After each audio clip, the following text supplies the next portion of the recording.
आज जो कहानी मैं आपको सुनाने लगी हूँ वो मेरे दिल के करीब है, क्योंकि इस एक बेवफा लड़की ने मेरे पूरे हंसते बसते घर को बर्बाद कर दिया। वो घर जहाँ हर दम खुशी का राज था, अब वहाँ पर सिर्फ वीरानी बस्ती थी। आजकल के इस दौर में भी हमारे घरानों में रिश्तों की खूब पहचान थी। वालिद, ताया, चचा सभी इकट्ठे एक हवेली नुमा घर में रहते थे। बुनियादी तौर पर तो हम भी इस घर को अपना घर समझते थे जो गाँव में था। तालीम हासिल करने हम शहर आ गए थे। शहर में भी हमारा अपना बड़ा सा मकान था, लेकिन गांव हमारे लिए जन्नत से कम नहीं था। हम सब कजिन इन दिनों शहर वाले घर में थे कि सभी जेर तालीम थे, ताहम जो नहीं कोई छुट्टी आती हम फौरन गांव पहुंच जाते। हमारे अर्द गिर्द रिश्तों में मोहब्बत की खुशबू जन्मदिन से रची बसी हुई थी। मेरा भाई आजम और मैं एक ही क्लास में पढ़ते थे। हम दोनों हम शक्ल जुड़वा बहन भाई थे, तभी हम में दोस्ती का रिश्ता था। ना तो आजम मुझसे कोई बात छुपाता था और ना मैं इसे अपना कोई राज मख्फी रख सकती थी। जुड़वा होने के बाइस हम में बहुत सी आदतें मुश्तरक थी। मेरा एक छोटा भाई आसिम था, वो हमसे 6 बरस छोटा था। मेरी आजम से खूब बुनती थी। अगर इख्तलाफ था तो इस बात पर कि वो खामोश तब था, मैं शोख तब और बातूनी थी। इसके चेहरे पर छाई सुंजियदगी उसे बावकार बनाती थी। वो मुझसे बड़ा लगता था, इसके बावजूद इसकी सूरत पर मासूमियत बरसती थी। हमारी भी लड़ाई हो जाती तब वो मुझसे बातचीत बंद कर देता। इसकी ये आदत बहुत बुरी थी कि जब तक मैं उसकी मिन्नत समाजत न करती, इसको ना मनाती, वो खुद मुझसे बात करता। जिंदगी के सहल और खुशियों भरे रास्ते पर भागते दौड़ते हम कॉलेज तक पहुंचे। हमारे इम्तिहान नजदीक होते तो हम एक साथ पढ़ते और इम्तिहान की तैयारी करते। हम खूब मेहनत से दिल लगाकर पढ़ते थे, लेकिन इस बार ना जाने आजम को क्या हो गया कि वो इम्तिहान के दिनों में गुमसुम रहने लगा। सभी ये समझ रहे थे कि इसको पर्चों की फिक्र है, लेकिन मैं जानती थी कि बात ये नहीं है। बात कोई और थी जो उसे तान कर रही थी। इम्तिहान खत्म हुए तो एक दिन मैंने इससे पूछ ही लिया, क्या बात है आजम, तुम आजकल किस मसला में उलझे हुए हो? इसने कोई बात नहीं कहकर मुझे टाल दिया। चंद दिनों के अंदर अंदर उसकी सेहत करने लगी। अब तो सभी घर वालों ने महसूस कर लिया कि आजम की सेहत को कोई घन लग गया है। हर कोई इसके बारे पर यह सुनता। वो सारा दिन बिस्तर पर पड़ा रहता, किसी से बात करता और न खाना गवत से खाता। इम्तिहान खत्म हुए तो गांव जाने का प्रोग्राम बन गया। हम भी सबके साथ गांव चले गए। वहां हवेली में हमारे जाने से मेले का सा समा हो गया। गांव में भी कोई मेला था, दोस्त रिश्तेदार हुए थे, खूब रौनक थी। मैं खुश थी कि यहाँ आकर आजम की तबीयत संभल गई थी। वो आते ही घर से गायब हो गया।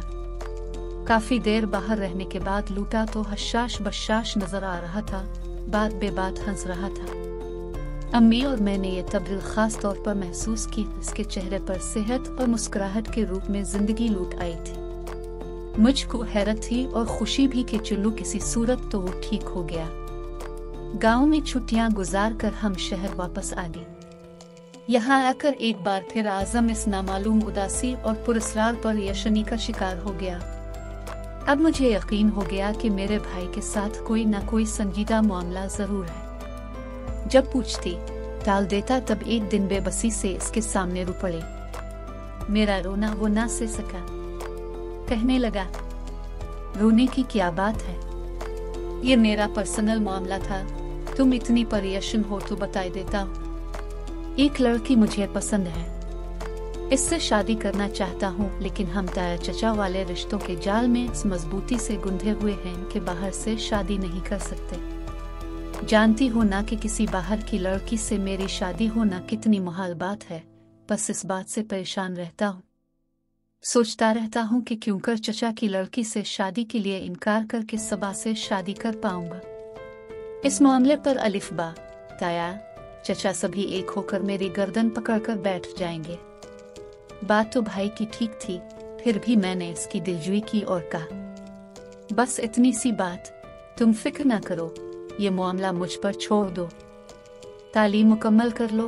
वादा करती हूँ कि तुम्हारी शादी तुम्हारी पसंद की लड़की से ही करवा कर दम लूंगी। अच्छा बताओ कि वो लड़की है कौन? आजम को मेरे इस तरह कहने से ढारस मिली। उसने कहा, अच्छा फिर ये किस्सा सुनो। एक दिन मैं गांव गया तो बाहर घूमते हुए मुझे एक लड़की मिली। बस इसको देखता रह गया। वो शहरी और देहाती हसन का हुसैन इम्तिजाज थी। वो मेरे सामने से गुजर कर चली गई। घर आया तवास के ख्यालों में खो गया। शाम को बाग की तरफ गया, देखा कि वो गिने तोड़ने की कोशिश कर रही है लेकिन इससे टूट नहीं पार है।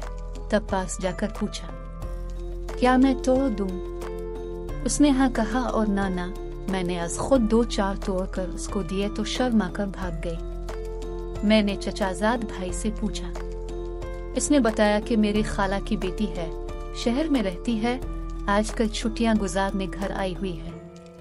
वहाँ ये कॉलेज में पढ़ती है, चंद रोज बाद वापस चली जाएगी। आजम का इसके बाद कई बार सबा से आमना सामना हुआ लेकिन वो हर बार उसको नजरअंदाज करके आगे बढ़ जाती थी। इस रवैये के सबब आजम को यकीन हो गया कि सबा उसको पसंद नहीं करती। इसका एतमाद मुतज़लज़ल हो गया। इसके अंदर शिकस्त और रिख्त शुरू हो गई। वो फिर से उदास और परेशान रहने लगा। जब कोई इसकी परेशानी की वजह पूछता वो इसको कुछ ना बना पाता था। इसके मर्ज का हल अब किसी के पास नहीं था और मैं दुआ करती थी कि खुदा एक बार इस लड़की को हमसे मिलो देता कि मैं अपने भाई के मसले को हल करने की कोशिश करूं। इन दिनों हम शहर में थे, सबा भी शहर में थी, मगर हमारी मुलाकात मुमकिन न थी। एक दिन मुझे पता चला कि वो गांव जा रही है। उन्हीं दिनों हम भी गांव जा रहे थे। मैं खुश हो गई कि चलो वहां इस लड़की से मुलाकात की कोई सबील निकाल लूंगी। गांव पहुंचे, जाते ही आजम खेतों की तरफ निकल गया। इत्तेफाक के वहां इसको सबा मिल गई। वो जल्दी से इसकी तरफ गया था कि इस मौका को हाथ से गनवाए बगैर उसे दिल की बात से आगाह कर दे। आजम को अपनी तरफ आते देखकर वो ठहर गई। भाई ने बिला झिझक इससे कहा, सबागिर तुम मुझको पसंद करती हो तो बता दो, क्योंकि मैं तुमसे शादी करना चाहता हूँ। अगर नहीं तो भी कह दो ताकि मैं खुद को समझाकर ये ख्याल छोड़ दूं। लड़की ने जवाब दिया, जो आपके जज्बात हैं समझ ले वही मेरे भी हैं। ये बात कहने के बाद इसकी हया ने उसे वहां रुकने ना दिया और वो फौरन वहां से चली गई। आजम के लिए तो इसका इतना जवाब ही काफी था।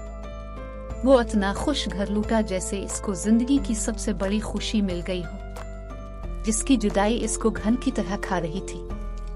इसके इकरार ने मेरे भाई के मुर्दा तन में फिर से रूह फूंक दी थी। ताहम जो फिक्र इसको सत्तार ही थी वो बदस्तूर मौजूद थी, बल्कि अब पहले से ज्यादा हो गई थी कि ये रिश्ता नहीं होने दिया जाएगा। चचा कब चाहेंगे कि उनकी लड़की का रिश्ता रद्द करके उनकी साली की लड़की से रिश्ता किया जाए, जबकि उनके ताल्लुकात अपने ससुराल वालों से भी अच्छे न थे। चचा ने कई बार अपनी बीवी की बहन यानी सबा की उम्मी की इहानत की थी। भलो दूसरी बार क्यों कर हमारे खानदान में लड़की देना पसंद कर गए। इसी तरह के ख्यालात हर दम मेरे भाई को तपाते रहते थे, जबकि मैं दिलासा देती कि आजम ये तुम्हारा और हम है, ऐसा कुछ नहीं है। और चची भी अपनी भांजी को चाहती हैं। अगर सबा की पसंद तुमसे हुई तो वो मुखालफत ना करगी। मैं खुदान से बात कर लूंगी। वो अपनी बेटी यूं भी अपने भाई के बेटे से ब्याहना चाह रही है। आजम मेरी बातों को सुन कर चुप हो जाता। तब मैं सोचती कि मोहब्बत भी क्या जज्बा है जो बसेरे के लिए कोई मकाम भी नहीं देखता। मेरी और आजम की रोज इस मौजू पर बात होती। वो इसके जिक्र पर मसरूर हो जाता। भाई को खुश देखकर मेरे दिल से भी दुआ निकलती, खुदा इन दोनों को शादी के बंधन में बांध दे और फिर कभी जुदा ना करे।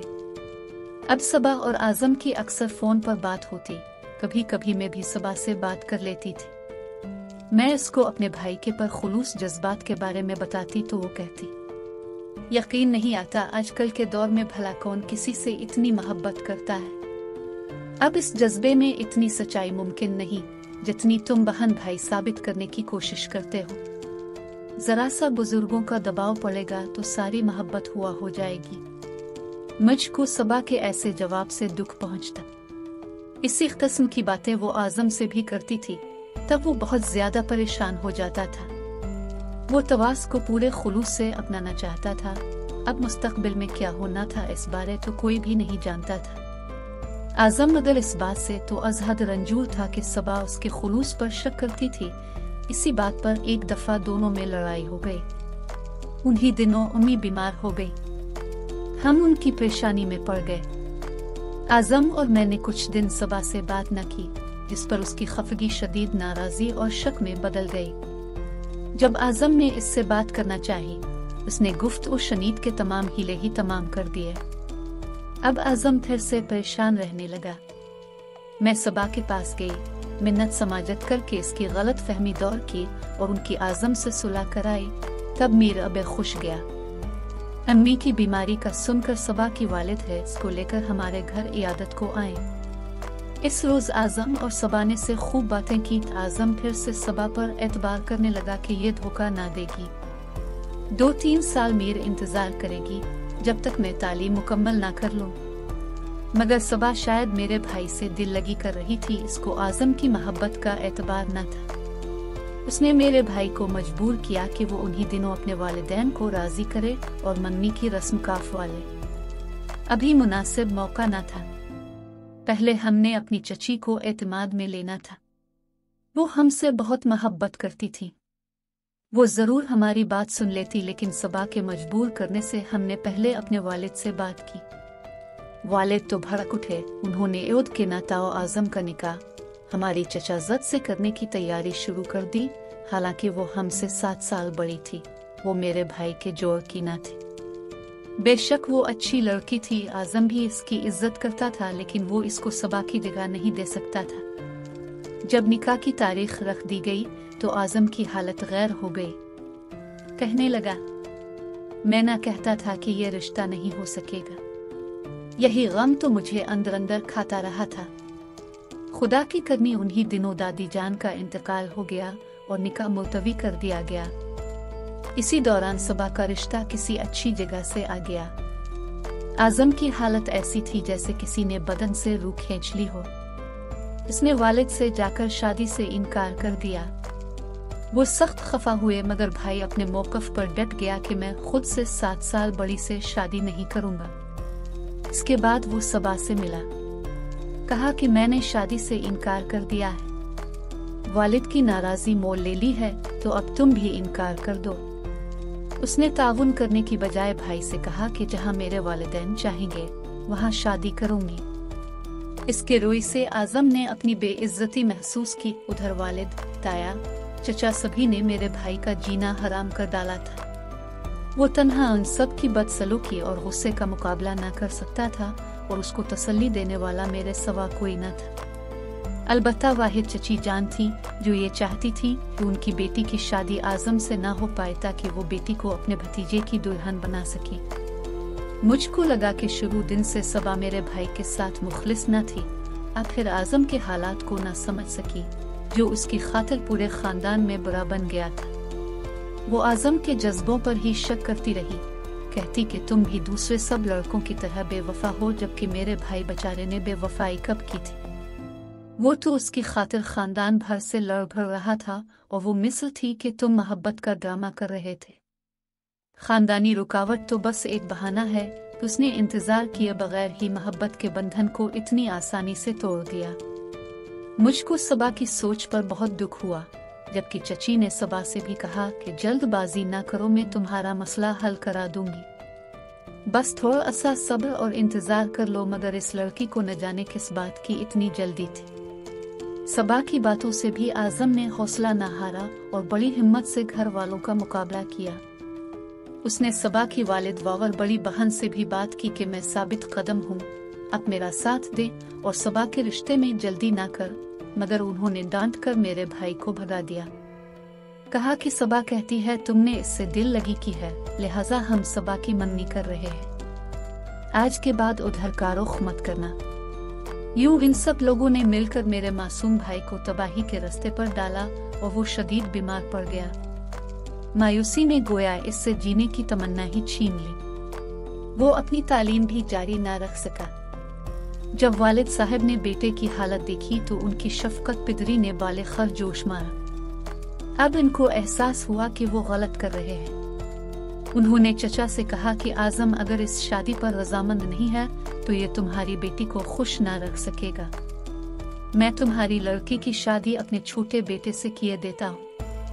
ये फैसला और भी हैरानकुन था क्योंकि आसिम तो आजम भाई से 6 बरस जबकि चची की बेटी से 13 बरस छोटा था। बाबा जान के इस फैसले से हम पर बिजली गिर गई। आजम जो अभी तक अपने गम में डूबा हुआ था उसको होश आ गया। वालिद से कहा कि मेरे मासूम भाई को अपने भाई की मोहब्बत की भींट न चढ़ाएं। इससे तो बेहतर है कि मैं ही शादी कर लूं ताकि मेरे भाई की जिंदगी तो तबाह होने से बच जाए। अम्मी ने भी जुबान खोली, कहा कि मेरे होते अब मेरे मासूम बच्चे के साथ इतनी बड़ी ज्यादती नहीं कर सकते। आजम के दिल पर जो गुजरी सो गुजरी, मगर उसने अपने छोटे भाई को कुर्बानी का बकराना बनने दिया। वालिद खुश हो गए। चचा की भी बातें खुल गईं कि अब जमीन घर में रहेगी, बंटवारा ना होगा। आजम ने खुद को बर्बादी के गले में झोंक कर भाई का मुस्तकबिल बचा लिया, जो भी सिर्फ छठी जमात का तालिब इल्म था। तकदीर हम पर फिर भी मेहरबान ना हुई। एक दिन नहर में नहाते हुए मेरा छोटा भाई डूब गया। हमारे घर का चिराग गुल हुआ तो दिलों में अंधेरा भर गया। जिस भाई की खातिर आजम ने अपनी जिंदगी दियों पर लगाई, जब वही ना रहा तो वो शादी क्यों करता। इसने मंगनी तोड़ने का ऐलान कर दिया और एक दोस्त के साथ मुल्क की सरहद से निकल गया। वो दुखों से निजात चाहता था, लेकिन ये दुख तो साया बनकर उसके साथ साथ चलते थे। न जाने कितनी सोबतें बर्दाश्त करके खुशकी के रास्ते ईरान से तुर्की और आगे यूरोप को निकला। इसके बाद मुद्दतों उसकी कोई खबर ना आई।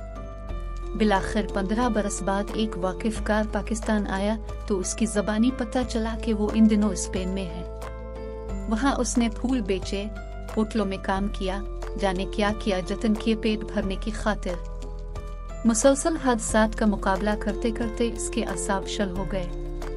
बरसों बाद जब वो वतन लूटा तो वो पहले वाला आजम ना रहा था, वो बिल्कुल बदल चुका था।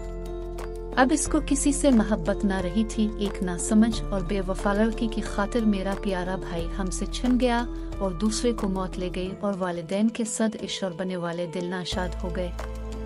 आज अपने खानदान के हालात देखती हूँ तो सोचती हूँ कि हमारी खुशियों को किसकी नजर लग गई। आज हर कोई अपनी जगह अलग अलग जिंदगी बसर कर रहा है और हमारी गांव वाली हवेली जो कभी भरी पड़ी और कहकहों की आमाजगा थी, वीरान पड़ी है। जमाना भी कैसी कैसी चाल चलता है। कब करवट लेकर हमारे ख्वाबों के महल गिरा देते हैं हम नहीं जान सकते और न हम वक्त और जमाने की चाल को समझ सकते हैं। लेकिन बुजुर्गों को ये जरूर सोचना चाहिए कि औलाद पर जब से कभी कभी खुद उन्हीं का नुकसान हो जाता है। अगर सबा मेरे भाई की शुरू में है हौसला अफजाई ना करती तो यकीनन वो पीछे हट जाता है। सबा की दिल लगी ने हमारा सब कुछ हमसे छीन लिया।